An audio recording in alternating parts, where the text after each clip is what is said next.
What is going on, everyone? This is Sheets, and we are going to spend a little bit of time going over the NBA slate tonight. Also, we'll touch on the NHL slate as well. Hope everybody had a good weekend. Um, I actually finished off the weekend last night, taking down that poke check that I love playing on hockey on in the NHL, which was nice. And still trying to get some traction in the NBA. But as you guys may or may not know, I did win a seat into the live final, which is March 21st in Nashville. In addition to that, I have a seat in the FanDuel World Championship, which is the Wednesday before. So I got a lot to play for coming up, but I'd like to kind of get on the get on the horse of getting some regular cashes in the NBA as well. NBA is very, very difficult, to say the least. You got to commit the time, you got to have good projections, and you also have to be a good late swapper and be really, really committed to this. So what I'm going to do is I'm going to go over the slate from a projection perspective. Now, there is a decent amount of news that I believe is still to come.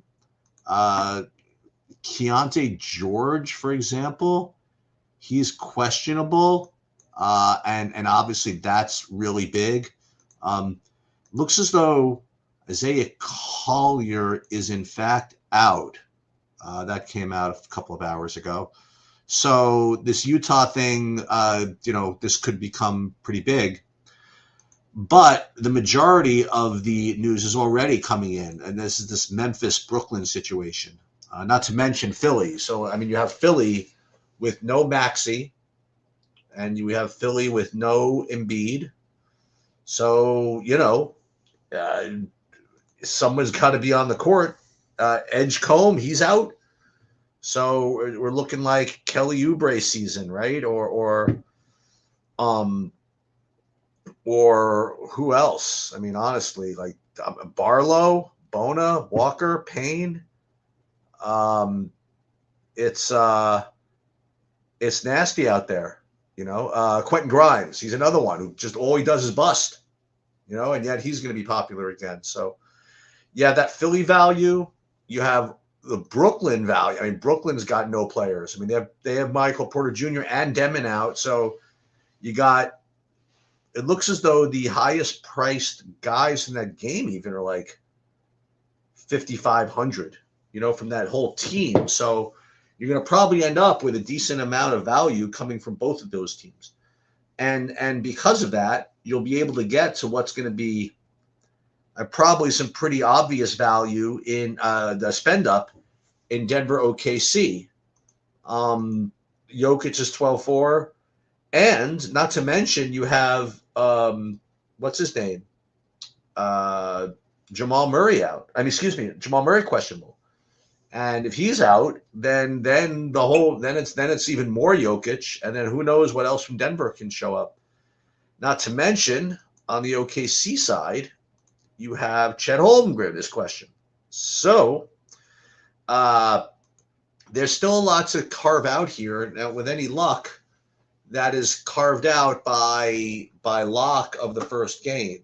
The way this is spaced out here, you have you have the Philly Cleveland game at 7:00, and then you have 7:30, all the Memphis Brooklyn and the Denver OKC game, but you don't have the Utah news out. Like, you won't have the Keontae George news out. So it's you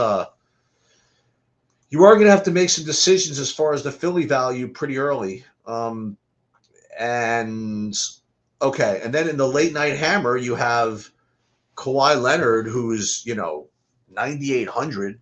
That seems pretty expensive. But he's going to be much lower owned than like the likes of Shea and Jokic or whatever. And I doubt you could play two of them. So, I mean, you might be able to play two of them, but it'll be very. Let's put this. If you play two of them, like if you play both Shea and Jokic, for example, you're going to end up with the same lineups as everybody else who plays the two of them, because the value is going to be very obvious who you get to. So I don't advise the Jokic Shea combined lineups together. I mean, maybe you play something like Kawhi, who's going to be lower owned. Maybe Kawhi and Brunson together. Make that thing your big stack or something like that, your big stud stack. I'm not sure. So according to what my projections, look like now, on DraftKings, from a point per dollar perspective, I do have like 5 or 6 guys. Oh my God. Actually, it looks as though my top point per dollar guy isn't even from the Memphis Brooklyn game. Like my top point per dollar guy is Quentin Post. I didn't even know. I wasn't even aware that was a thing. But apparently it is. Got a 21-point projection at 3,800 or so. So that's is this a DraftKings? Yeah, it certainly looks that way. So yeah, so it looks as though Quentin Post for Golden State, followed by all these Memphises. And I'll read you the Memphis guys, like kind of in order here, are Prosper, he's over 6X. Then Spencer, Cam Spencer, he's over 6X. Clayton, he's over 6X. Small, he's over 6X. And then you little drop to Jalen Wells, who's 4,800. He's 5.8X. Then you have Gregory Jackson, who's 5.5X at 6,400. So all these guys are extraordinarily good values. And the aforementioned Brooklyn guys that I mentioned, you have Danny Wolf at 4,500. And then you have Nick I have him projected at 6.2X. Then I have Nick Claxton at almost 6X. Nolan Traore at almost 6X. So, boy, oh boy, huh? I don't even get to these Philly guys. Quentin Grimes is my favorite Philly guy. He's 6K, 40% owns. Then again, he's 6K at 5.7X, so that's obviously pretty good. So, boy, oh boy, what to do, you know? I'm probably inclined to just let my optimizers just kind of pile away, and just see what I end up getting. I'll just kind of share with you what that is. Like right now, if I went with what I just ran, I'd be getting 86% Jokic. And the reason for that is I'd be getting like 87% Javon Small, 78% Prosper, and then the 77% Quentin Grimes. So it's a little it seems like a very chalky build, but the NBA is very rough. You don't really want to overdo it with trying to fade the NBA. And what's weird is that I mentioned that Quentin Post is my top point per dollar play, and yet I'm only getting 6% of him.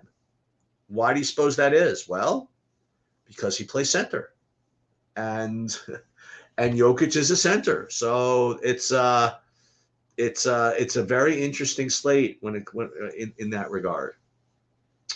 What you could do, you could try to stack, and play like a whole bunch of Memphises with a whole bunch of Brooklyns and hope the game goes off. I don't think even that's going to be particularly earth-shattering unpopular.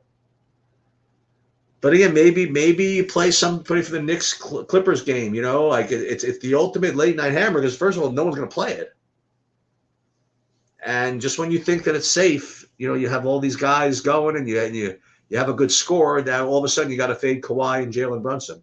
So it is going to be kind of a wait and see with respect to some of this stuff because what if Keontae George is out? Like how do the Utah guys then improve? Let me just see here. See any more news coming up here? No, it does not seem that way. I don't see any news for. Yeah. So that looks to be, it looks like there was a change in projection to some degree, but I don't know why I only have 6% Quentin Post if I do have him as my top point per dollar play, I guess. Now, the other thing is that is a later game. Boy, do I really want to do this Quentin Grimes thing at 6K? It's like I didn't learn my lesson before, right?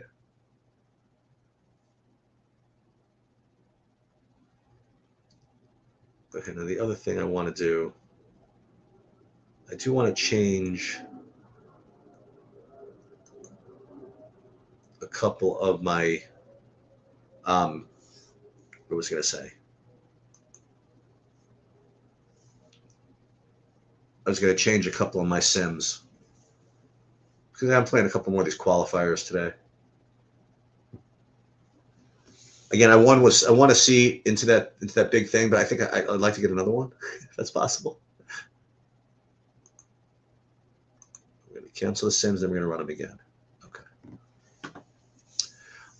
Let me take a look while that's running over at FanDuel and see what the difference is kind of over there. By the way, feel free to ask whatever questions kind of come to mind here. On FanDuel, again, just looking at point per dollar, it's the same stuff. You know, it's Javon Small, Claxton, Olivier, or whatever, Prosper, Danny Wolf. Pat Spencer for Golden State comes up a little bit more over here. Meshack is cheaper on FanDuel. He's 3,700 relative to his, relative to the average price tag. So he looks good. Elijah Harkless is a little bit better over here, I guess. So not too much different. But let me see what my exposures look like over there on FanDuel. So FanDuel, interestingly, my top owned guy is Brandon Przinski. He's showing up as a much better value over on FanDuel. So that if you get to that, similarly, don't be surprised. And wow, 50% Gui Santos. And that's extraordinarily surprising. Now, when I just reran my Sims here on DraftKings, let me just see what my new exposures are. Yeah, I'm getting more Prosper now. Prosper, Cam Spencer, but it's Quentin Grimes' business. He better get there. I'll just say that. Let me go, and I'll actually share my screen when I do this. I want to see about what I could do it from Pater here.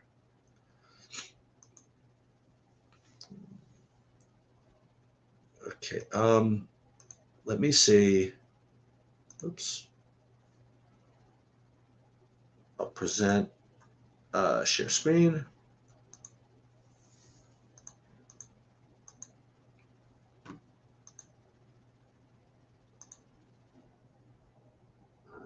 Okay.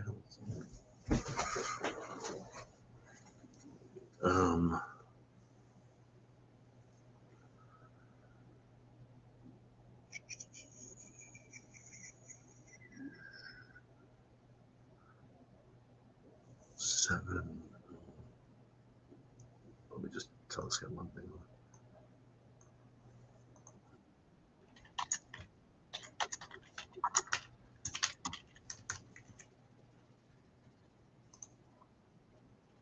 Okay, one sec. So I just want to see what the contest sims look like here. Regular Slate contest sims. Let's just run this. I'm just curious what we get here.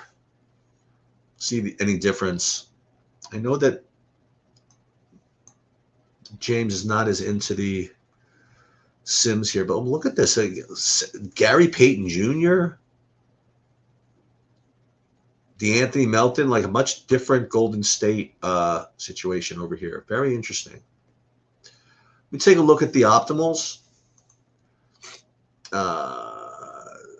I guess we'll start with the range of outcomes here. And we'll take a look at the optimals. Yeah, so he's getting more of the Peyton and the DeAnthony Melton than I am, which is interesting. I guess I should probably redo these. Yeah, I'm only getting like a 21-point projection from Gary Payton, so that's why we're different over there. And with respect to D'Anthony Melton, yeah, I have him. I'm getting like 30. But this is interesting. You know what I mean? Like this is, this is definitely will get you different. If you go with this. So again, this is a big difference between my stuff and James's. So I would listen to this. I would play some Peyton here because what my projections are very similar, honestly, to the rest of the industries. So with that being the case, I mean, like if you could find any types of big stands which are,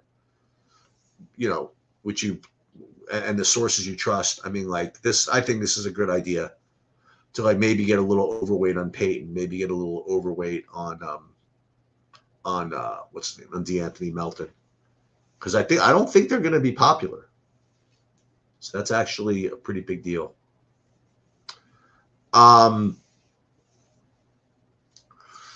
What else? I mean, I guess we could just kind of like watch for the news a little bit, but again, you just got to be a little bit prepared, and I'm sure that James updates his projections here after the news comes out, and you just watch, because, if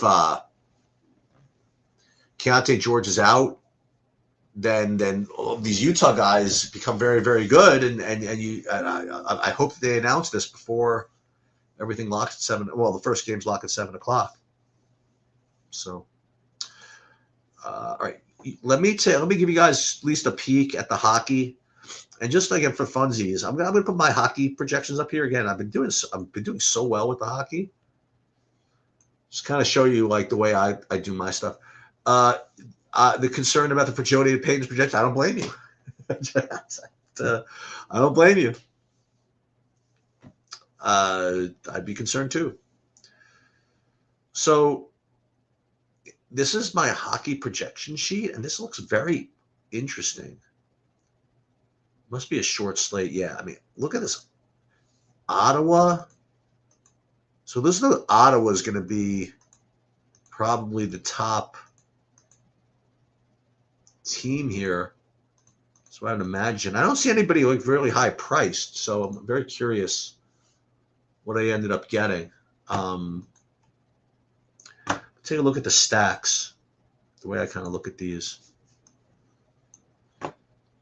Yeah, so looks as though the way I have them ranked, at least, Ottawa's like a big, big favorite. So they're probably going to be high owned. So if you were going to want to do something pivot wise, something like Vancouver, or even now you're asking for trouble a little bit, but I think Ottawa's going to be super duper popular. So if you could somehow get away with that, get away from that, be great. So again, my builds, I'm going to take a look at it. I'll let you guys know what I have. Because I always end up with some kooky stuff. Let's just see. Stack exposure. No, I am getting a good amount of Ottawa, but I will say that I'm pretty close with Washington, followed by Utah. Those are my top owned stacks. Ottawa, then Washington, and Utah. And again, my philosophy with hockey is that I will always just go for max correlation, and I will go for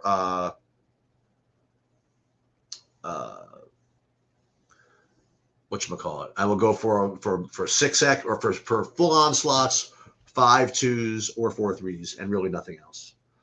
That's just the way I believe.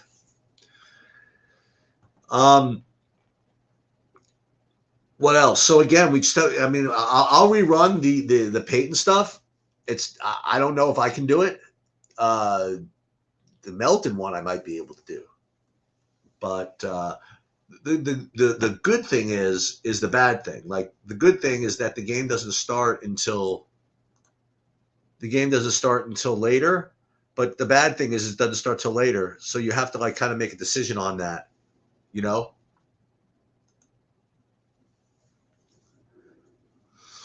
Let me see what I got on FanDuel as far as when I used SaberSim, actually. Again, I use like a lot of different things here nowadays. Is the Oscars up soon? Is the Oscars this weekend? Yeah, so I got all this Pazinski. This is my NBA build here. And I'm playing the monster, and I'm playing 150 in the shot. Nothing particularly, different. Now, again, we're still looking for stuff. So if we get a surprise in the starting lineup or something like that, sure. Just have to always be on the lookout for that. He's coming in an enormous fantasy point per minute. Who is that? Is that Peyton? Let me take a look at the Peyton again here.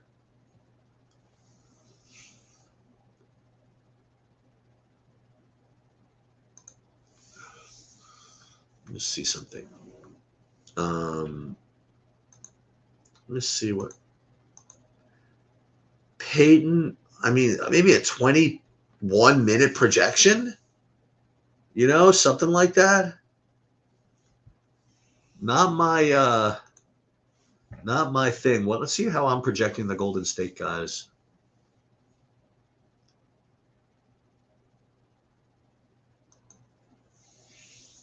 Yeah, Saberson is. Listen, it's become too popular. It doesn't even load. So many people are in there. I have 1% Peyton, and we have 31-point projection for Melton. That's pretty good. And I am getting 26%. Okay, that's fair enough. That's fair enough.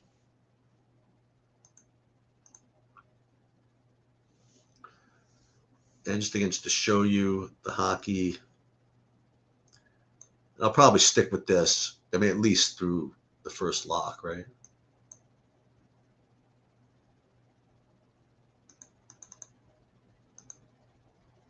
I don't know why this is. Wow, this double pan here. I don't know what this is.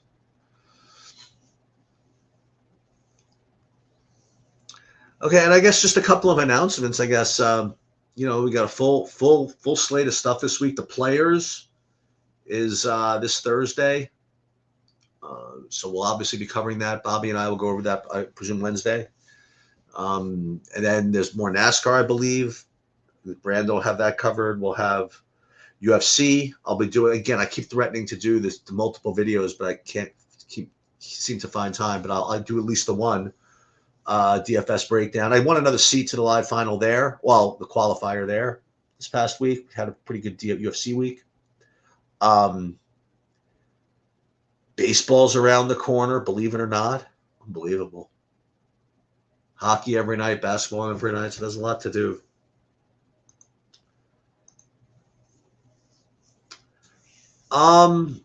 Yeah, I mean, I really don't have much else to say.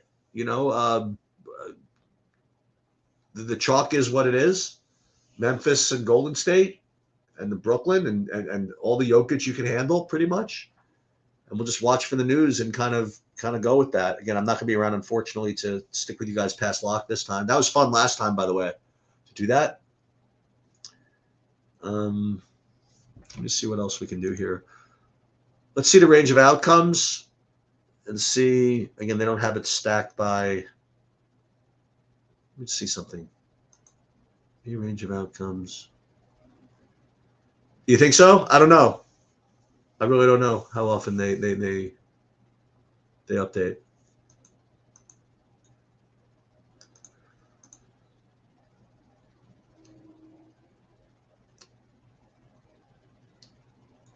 Yeah, I'm not sure.